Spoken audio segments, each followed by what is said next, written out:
Bismillahirrahmanirrahim. Sahabat ilmu yang dirahmati Allah. Sesungguhnya puasa Ramadan adalah wajib bagi setiap umat, terutama Yahudi dan Nasrani. Tetapi mereka dengan berani mengubah perintah Allah ini. Sebelumnya mari kita dukung channel ini agar lebih berkembang dan banyak memberi manfaat. Semoga yang subscribe, like, dan share mendapatkan berkah dan rizki yang melimpah. Allah Subhanahu wa ta'ala berfirman, Ya ayyuhalladzina amanu kutiba alaikumus siyamu kama kutiba alal ladzina min qablikum la'allakum tattaqun. Wahai orang-orang yang beriman, diwajibkan atas kamu berpuasa sebagaimana diwajibkan atas orang-orang sebelum kamu, agar kamu bertakwa. Puasa Ramadan sudah menjadi ijma' atau kesepakatan umat ini adalah merupakan fardu dan menjadi rukun Islam yang keempat. Dan ternyata puasa yang diwajibkan kepada umat ini dan umat-umat terdahulu sebagaimana mafhum dari ayat di atas adalah puasa Ramadan. Sebagaimana terdapat dalam sebuah riwayat dikatakan bahwa yang diwajibkan puasa Ramadan ternyata bukan umat Nabi Muhammad saja. Bahkan tidak ada setiap umat kecuali difardukan atas mereka puasa Ramadan. Tetapi seiring berjalannya waktu, mereka telah mengubah perintah Allah yang satu ini. Al-Imam Al-Hasan berkata, puasa Ramadan sebetulnya diwajibkan juga atas umat Yahudi, tetapi mereka dengan beraninya mengubah perintah Allah ini dengan menggantinya puasa satu hari untuk 1 tahun, yaitu puasa Asyura atau hari tanggal 10 bulan Muharram. Karena bagi mereka Asyura adalah hari yang sangat istimewa, di mana di hari itu Allah menenggelamkan Fir'aun dan tentaranya yang menjadi musuh besar bagi bangsa Yahudi. Hingga saat ini umat Yahudi masih mempertahankan hari Asyura sebagai hari besar bagi mereka. Dan setelah mengetahui kebenarannya, mereka pun mendustakan Nabi Muhammad SAW dengan adanya perintah puasa Ramadan untuk mereka. Demikianlah karakter bangsa Yahudi dari zaman ke zaman yang sering mengubah perintah Allah sesuai dengan kehendak hawa nafsu mereka tanpa takut akan murka Allah.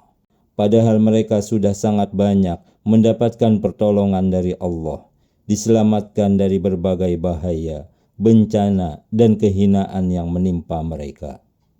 Demikian juga puasa Ramadan diwajibkan atas umat Nasrani.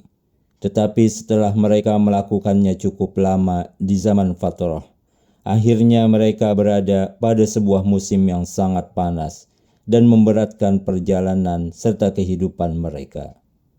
Lalu berkumpullah para pembesar kerajaan dan pendeta mereka, membuat kesepakatan untuk memindahkan puasa Ramadan pada musim semi yang lebih stabil iklimnya dan menambahkan 10 hari sebagai kafarat atas perubahan yang mereka lakukan, sehingga menjadi genap puasa wajib bagi mereka 40 hari.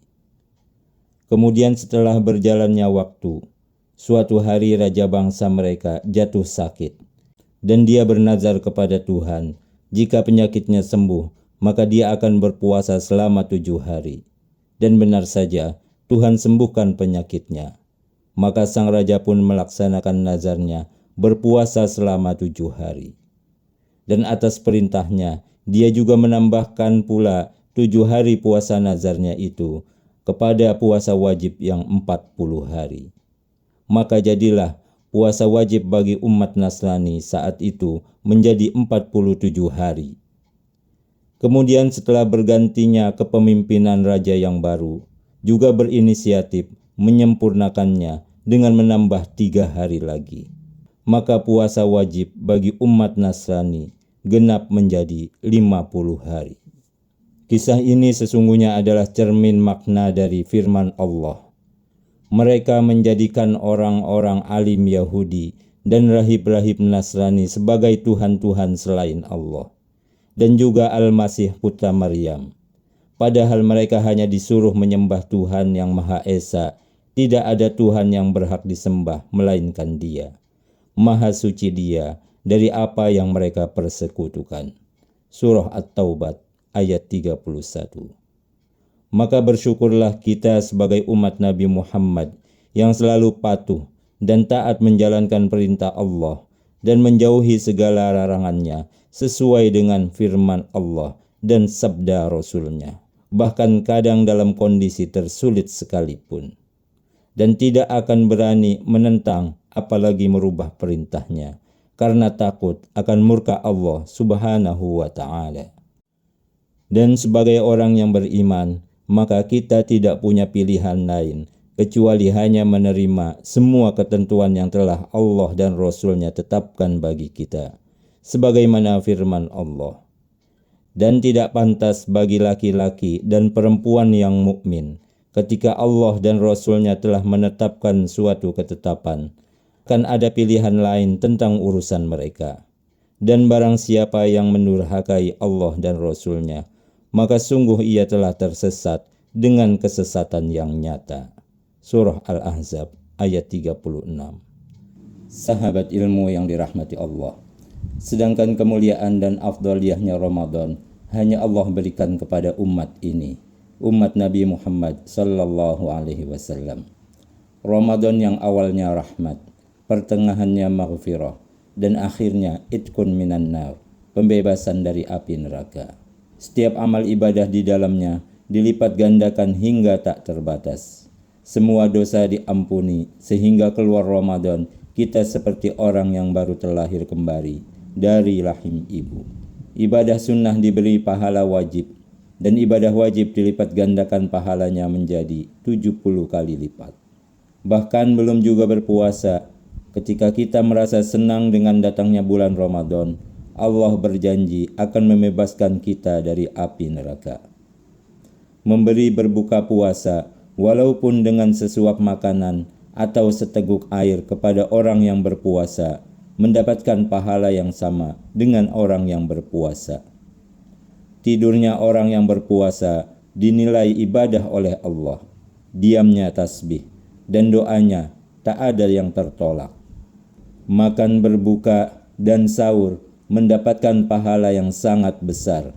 Sedangkan bau mulutnya umat Nabi Muhammad yang berpuasa lebih harum bagi Allah dibanding minyak misik. Yang istimewa lagi, Allah berikan rizki yang melimpah kepada manusia di bulan yang diberkahi ini. Dan di dalam Ramadan ada sebuah malam yang lebih baik daripada 1000 bulan. Artinya, jika kita beribadah di malam tersebut, sama halnya dengan beribadah seumur hidup.